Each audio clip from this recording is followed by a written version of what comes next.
happy Godzilla Day, everybody. I saw Godzilla Minus One a few hours ago here in Japan, and I'd like to share my thoughts on the movie. For now, I'll keep this video spoiler free, but if you guys do want me to make a review with spoilers, just let me know in the comments. Also, I don't know why, but my microphone is not working the way it normally does. It might be the laptop I'm using. I'm really not sure, but if I sound like I'm underwater at multiple points in this video, I apologize. There's nothing I could really do about it.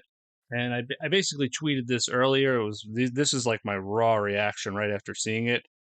I think this movie struck the perfect balance between Godzilla screen time and having characters the audience will care about and root for.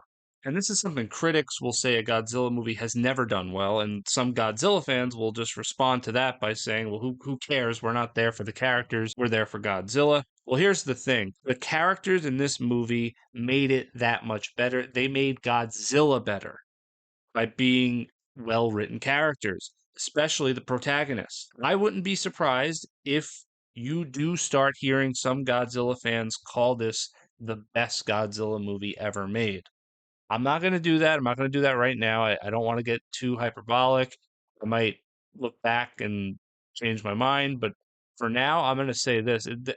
In terms of just having well written characters, this movie does this better, I think, than any Godzilla movie I've seen. Now, another thing, Godzilla, Godzilla himself in this movie. How many times, and you see a lot of like clickbait uh, thumbnail images for videos about how this is the movie that made Godzilla really scary, or wow, Godzilla's terrifying in this movie. Talking about past Godzilla movies.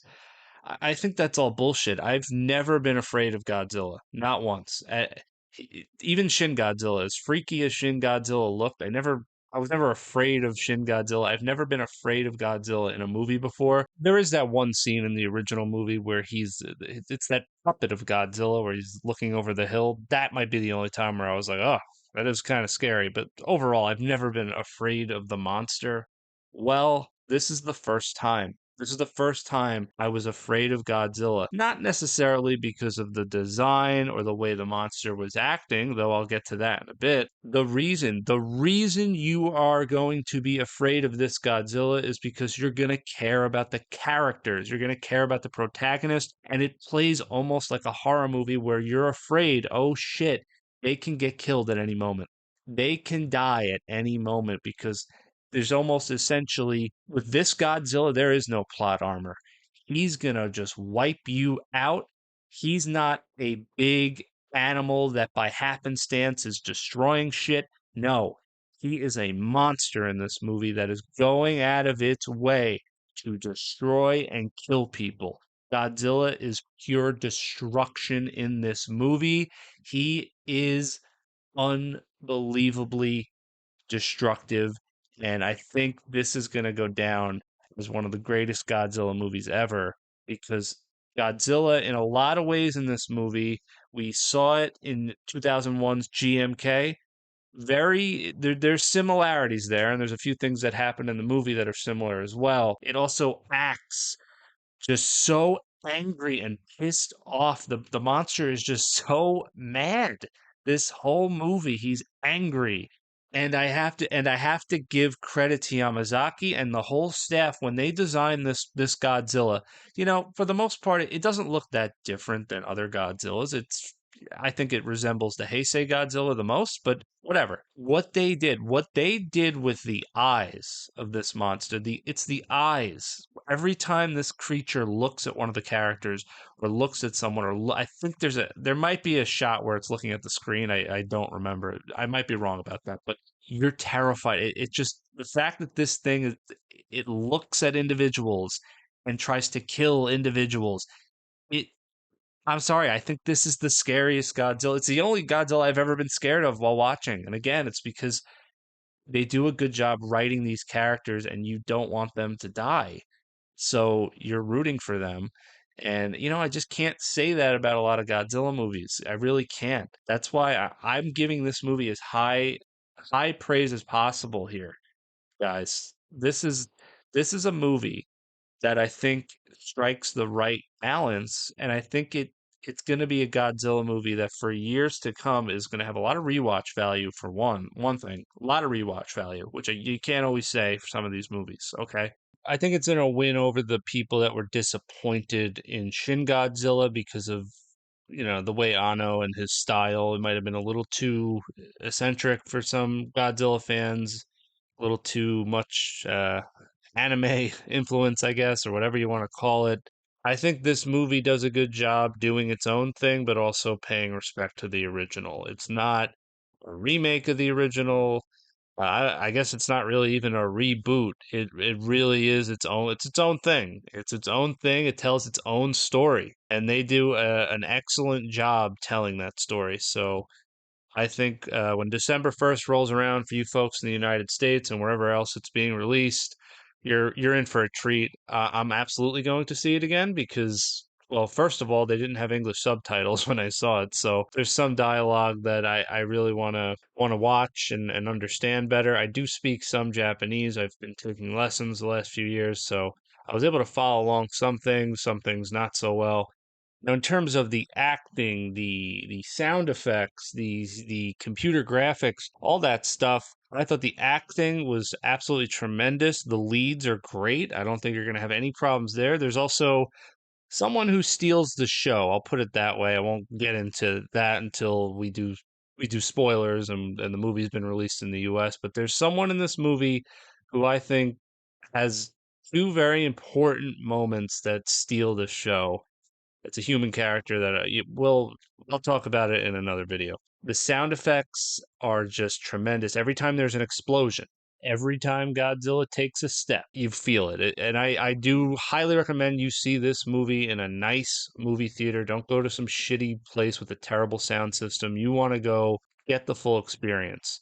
As far as tone, again, without revealing too much, the trailers really give off that this is a dark, dour movie, and it is at times. There's depressing moments and sad moments, but this movie does a pretty good job, and I would say a better job than even the original, because the original, say what you want about it. A lot of people consider it the best Godzilla movie ever made. Objectively, it probably is, but the original it has one tone to it. It has one note. It's just dark. It is entirely dark the whole time. Well, I guess you could say dark, sad, whatever. This movie, it's not just sad. There are lighthearted moments. There's some humor. There's good banter between the characters. So this movie does it all. You go through the full range of emotions watching this movie, which is really, I mean, that's a great accomplishment. And I'll say this right now. I think the computer graphics that they used looked great. There are a few moments that you'll look at and you'll be like, okay, but they're really quick. I thought that Shin Godzilla had more moments like that than this movie, where you looked at the CG and you went, that doesn't look good. Here, there's really not that much of that at all. I thought the CG looked great, so no real complaints from me about the computer graphics. You're in for a treat here. You really are if you're a Godzilla fan, and I think Toho did a tremendous job. I mean, this is the second time I've been in Japan for a Godzilla movie release. The first was for Godzilla King of the Monsters. That was a little different because that was an American made movie. This is the first time I'm here for a Japanese made Godzilla movie, and to see all the cross promotional stuff and the marketing stuff, so much fun. And to be here on Godzilla Day to see all the Godzilla fans, because I don't know, sometimes Godzilla fans, I get the feeling like we're not the most vocal, we're probably not the most numerous, but we're there, we exist. We are we're like the silent majority. The Godzilla fans are the silent fan base that's always there, and it's bigger than you think. I saw the movie today in the Hibiya Godzilla Square area. Well, I saw it in the Hibiya Toho Cinemas theater. Then when I walked outside the theater, that's where the Godzilla Day event was going on. So just that whole area was Godzilla, Godzilla, which was unbelievable. Also, the few days I've been in Tokyo, they've had this Godzilla truck driving around, and I've seen them post about it on Twitter, but I hadn't seen it with my own eyes until the other day. I was walking, I don't know what I was doing, and boom, there it was. And I took my phone out, I took a quick video of it, and I then lost it. I couldn't find it again. So I only saw the Godzilla truck for like not even 5 seconds before it drove away. It ran away from me. So it's pretty cool. You just have that thing driving around and you can randomly bump into it. Yeah, I mean, there are posters everywhere. There's, like I said, all these different items in the stores that you can buy that are Godzilla themed. If you go to any of the Toho cinemas, there's a cross promotion between Jujutsu Kaisen and Godzilla, which I mean, I love that anime, so that I actually bought one of those just because screw it, why not? I did stay for most of the Godzilla Day festivities. They had some stuff outside. They had Godzilla food they were serving, and then on the big screen, they showed the new Godzilla versus Megalon 2023. Uh, just a tremendous day. Godzilla Day was awesome. I think it's something that if you're a Godzilla fan and you ever have time to go to Japan, I think this is a pretty good time of year to come here and be here for it because they really go all out. I mean, you see all the kids too, and they were handing out these chibi Godzilla hats. So you had like adults and kids wearing the hats, and it was just such a fun environment. Everybody was smiling, everybody was laughing, and people were just having such a good time. Godzilla Minus One is it's a top of the line Godzilla movie, and I'd go as far as to say it's not just a great Godzilla movie, it is a straight up good movie. It's one of those movies, it's one of those Godzilla movies that I would show to my friends that didn't care about Godzilla and they would enjoy it. I've talked about that before. This would make that list because this isn't just some dumb monster movie. This is actually good story, good characters, well written. Um, and this is a very special addition to the Godzilla movie series. And Yamazaki-san, you did a hell of a job. So pat yourself on the back. And the whole team, the cast, everybody. This movie is a winner. So thank you guys. Thank you for listening to me ramble about this. And I'll talk to you all next time. God bless.